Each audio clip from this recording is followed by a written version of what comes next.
expected to talk with federal officials today about Operation Metro Surge and his wanting to end it.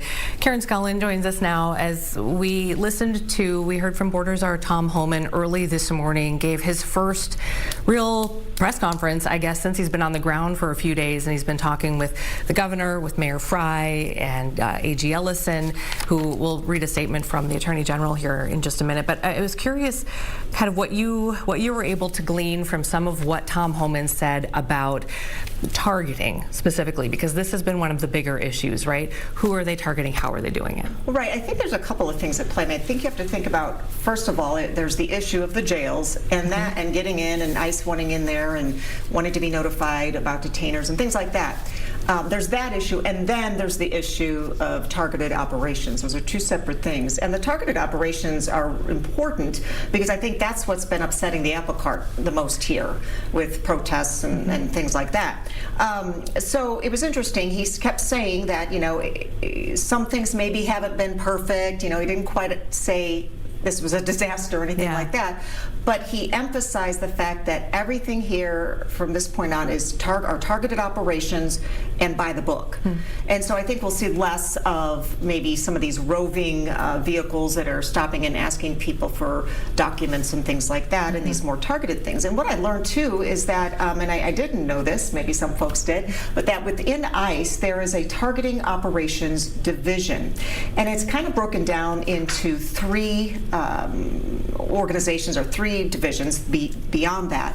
And there's the Law Enforcement Support Center, and this is a place where law enforcement throughout the country makes inquiries into and kind of asking, hey, can you help us identify and figure out these people and what they're all about, and you know, if they're convicted of criminal activity. So these are actually where inquiries go from law enforcement.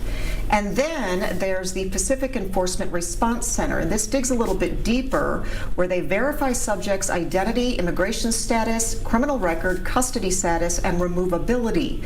And they manage a high volume of actionable criminal leads requiring prompt enforcement action. So this is where they go out, and now they perform their removal activity under this division. And then there's an even broader division where they not only are looking at people, you know, coming from came into the U.S. illegally, but also those that came in possibly to escape convictions in other countries. Okay. So it's kind of a three-part, but it's very targeted. They use a lot of data-based information, and I guess the point in explaining all of this is that ICE doesn't come here and start Googling or get on databases when they get here kind of thing. It's very orchestrated or very targeted before they get here. So they know what they're doing. So they have. Now, what I haven't been able to figure out, are we talking dozens of targeted operations, hundreds, thousands here in Minnesota? We just don't know. If we had an idea, maybe we could kind of see an end game to all of this. But we don't at this point. That's the hard part, and you know, during the Q&A, as you know, that's the time when we hope to kind of get more information. And it was disappointing as a local journalist to see that they didn't call on any local journalists that I heard.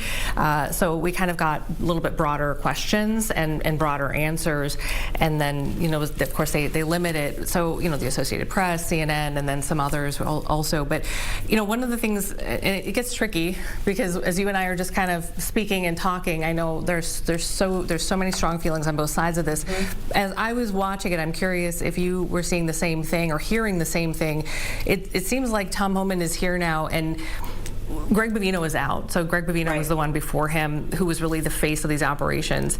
I think when we look at some of the protocols and the policies in place and the targeting operations division, people might say, and I know you hear this all the time too from people who say, well, that's the way that it's supposed to go. It is. So then what happened here in Minneapolis, right? Or in Minnesota? And just talking to some law enforcement this morning, I think no one was in charge, was the feeling locally, is that you know, you had Bovino in front of the mic, and he was kind of the face a little bit, but he wasn't really running things, and there were a whole bunch of people trying to run things, and so I think that's where it got kind of messy. Now it feels like I'm getting the feeling like there's there's more organization happening.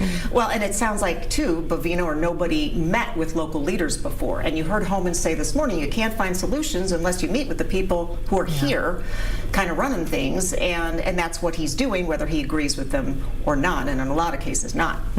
Yeah. So as it pertains to the question of targeting and what that should look like and what that will look like, I guess it's the big question mark right now. As you said, we don't have access to any sort of data points, and the FBI wouldn't necessarily let us know anyway because they have operations to carry out here, right? Right.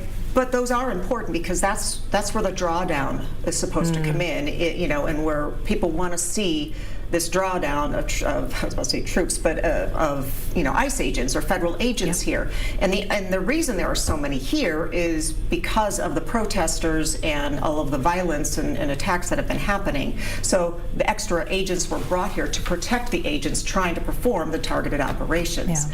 And so I think the question becomes with Homan saying it depends on these agreements, or will there be any sort of proactive agreement where local law enforcement, who won't be allowed or who doesn't help in any kind of immigration enforcement, but will they provide any kind of protection? And I have asked that question for these operations. I have asked that question, haven't heard back yet. If anything will change with regards to that. There's so much in so many different areas to cover. You mentioned the jails too. Rob Olson is working on that angle for us today as well. And so thank you for trying to dig into this a little bit more. It's so complex. It's so complicated. And then you get different answers from different people, so it's hard.